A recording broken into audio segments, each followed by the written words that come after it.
Alright, last one on these. We're just graphing with some shading. Again, same process. Start with that y-intercept. This time it's -5. I've got a slope of 3, so up 3 over 1, up 3 over 1. I'm going to do a whole bunch of dots because I've got a shade and I want it to look real nice.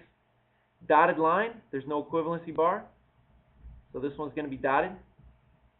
And I want to shade up. Y is greater than this line, so we want to shade above it. Put your pencil anywhere on the line and go up, and you would shade on that side. This one, Y is not solved for. So before I go out and start doing anything crazy, I want to solve for Y. So I've got 3y is less than or equal to -2x plus 12.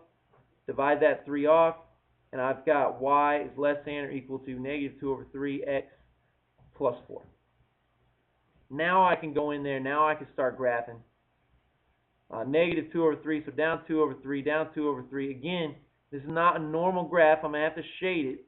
So I'm going to take my time. I'm going to get a few more extra little marks on here just so it looks a little better because I've got to shade it. It's a solid line because y can be equal to this line. And then I want to be equal or less. Less is down, so I would shade down below it. Down below it there. Given the inequality graph, write the inequality in slope-intercept form. We're going to assume this is a solid line, so I know y is going to be greater than or equal to this. I need to find my slope. I do know, however, that my y-intercept is right here at -4. So again, y equals mx plus b. I have my b at -4. I just need my slope. And I went down 1, 2, 3, 4, 5, 6, and over 1, 2. So down 6 over 2. That gives me a slope of -3. Some are going to be like, Coach, why didn't you do -4 minus 2 over 0 minus -2? And I'm going to tell you, that will get you the same answer. So if you count it or if you calculate it by hand, you will get the same answer. Either way works just fine. The next one, y is going to be less than, no equal to, because it's dotted. My intercept here is at +2. I just need my slope. We've got a nice point right here, nice point right here. Up 1 over 3, all finished. Again, if you wanted to calculate that slope by hand, you can go 4 minus 0 over 6 minus -6 and get that 4 over 12. But you'll notice 4 over 12 reduces to 1 over 3. So count it or calculate it. Either way, you will get the same answer. This one, 49, super easy. Standard form, x and y need to be on the same side. So I'm going to move that x over. I've got -2x plus y is equal to -7.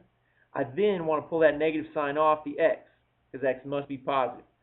So it's going to flip all my signs. 2x minus y is equal to 7. Standard form, x and y on the same side. X is positive. Ready to go. The next one, standard form. The first thing I'm going to do is multiply everything by 3 because I can't have any fractions. So I'm going to take care of that right now. I've got 3y is equal to 2x minus 12. I'm going to pull that 2x to the other side, and now it looks just like the previous problem. -2x plus 3y is equal to -12. I'm going to divide the entire thing by -1 to get my x to be positive, and I'll have 2x minus 3y is equal to 12. Last one. Now this one, you don't have the slope, so we're going to have to take some time to set up an equation that we can punch through. All right? So the first thing, 6 minus 5 over -1 minus 2. That gives me a slope of 1 over -3. At this point, I need an equation. So I'm going to use 2, 5. I'm going to say y minus 5 is equal to -1 over 3, x minus 2. I'm then going to multiply the entire equation by 3 to get rid of my fraction. So I'll have 3y minus 15 is equal to, all it does on this side is cancel out that number, x minus 2. Oh, my bad. There's still a negative. So -x plus 2. We'll take that -1 and distribute it after that 3 gets out of there. Then I need to get my x and y on the same side. So I add the 15 to both sides, and I'm going to add the x to both sides. So it's going to give me x plus 3y on this side. 15's cancel. And the 15 plus 2 is 17. The biggest thing for this test, make sure you know your formulas, make sure you know when and how to use them. Good luck.